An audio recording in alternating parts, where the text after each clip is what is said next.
Hello everyone, now I will show you how to set up your NETGEAR router, D7000. And before I start, I would like to remind you that if my video helps you, please support my work. I send half of all donations to animal shelters. All the details are in the description below. First, turn on the router. Take the power adapter. Plug the power adapter into an outlet. And connect the other end into the router.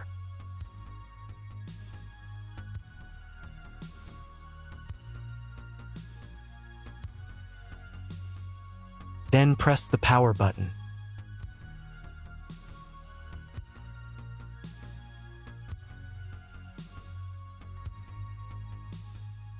When the router is powered on, the light will turn on. It may take a few minutes for it to completely turn on. Next, connect the cable from your internet provider or from your modem to the internet port. This port is often labeled WAN and typically has a unique color. Each cable should be inserted until there is a click. You now need to reset the router to its factory settings.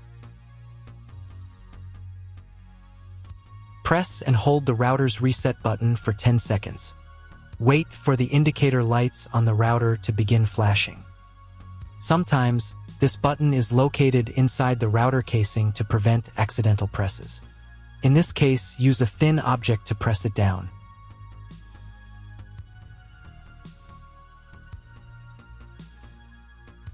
The router will restart and all the settings will be reset to the original factory defaults. Plug one end of the Ethernet cable supplied with the router into an Ethernet port.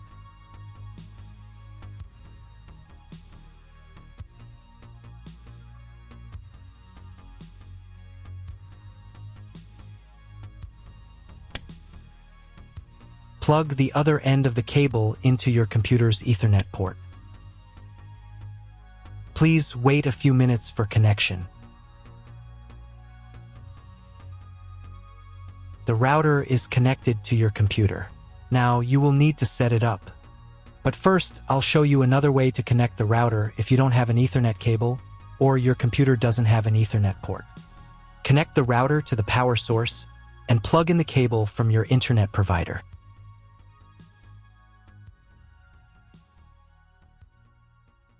This will enable Wi-Fi.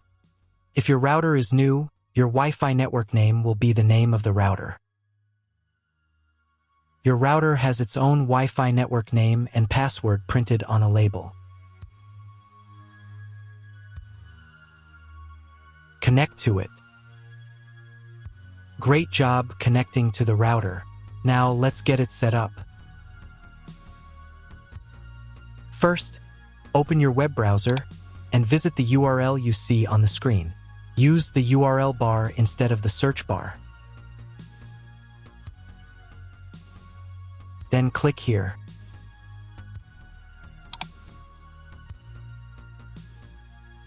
Read NETGEAR terms and conditions and click I agree button. Now you must select No, I want to configure the internet connection myself. And click Next button. And then click OK.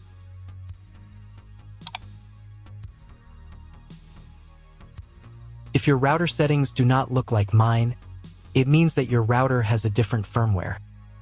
I made a video for every firmware type. You can find all the links in the description down below. So the first thing you need to do is set up a new password. The admin password is used to log in to your router's web interface. Pay attention to the password requirements. Write your new password in the first field and duplicate it in the second field. Then select 2 security questions and write answers for them. You need them just in case you need to reset the admin password in the future. Click Next. On the next page, you will find the information you need to connect to a Wi-Fi network. If you want, you can print them out. Click Next button. If the router has not been updated for a long time, The next page may automatically start the firmware update process. I recommend updating the firmware if a newer version is available. It will take about 3 minutes for firmware update. Please do not turn off the power or press the reset button. If the new firmware is not available, just click OK.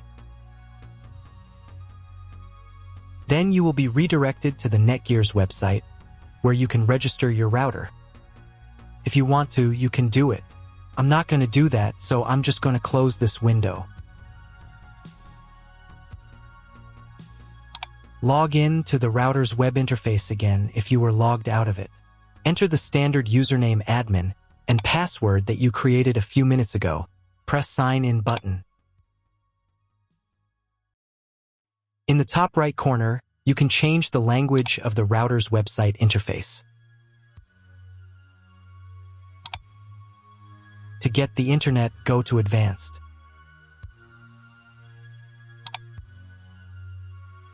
Setup Wizard.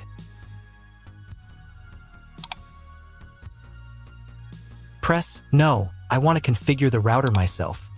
Then press Next button. On the next page, select the internet settings.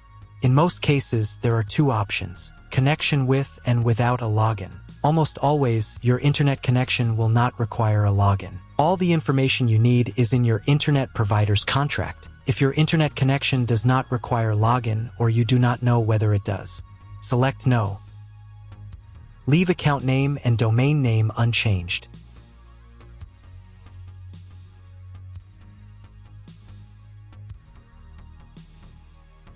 Then in Internet IP address section, choose Get Dynamically from ISP.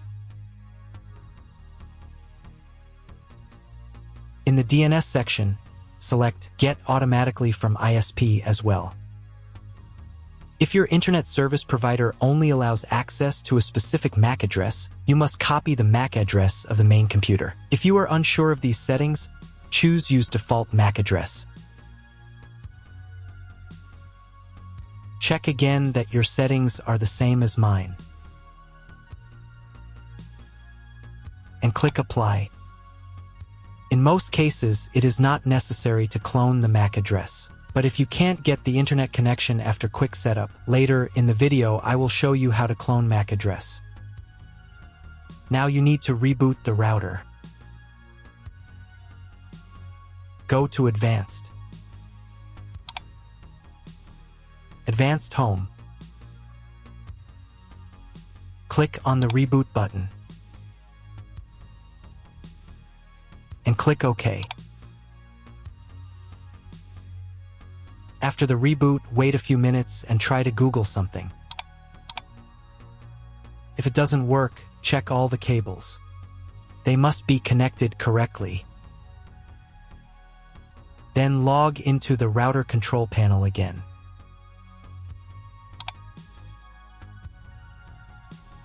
Go to Basic, Internet, and choose Use Computer MAC Address.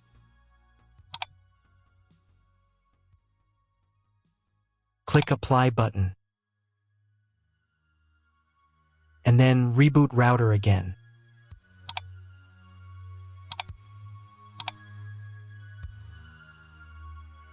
After a few minutes, check your internet connection.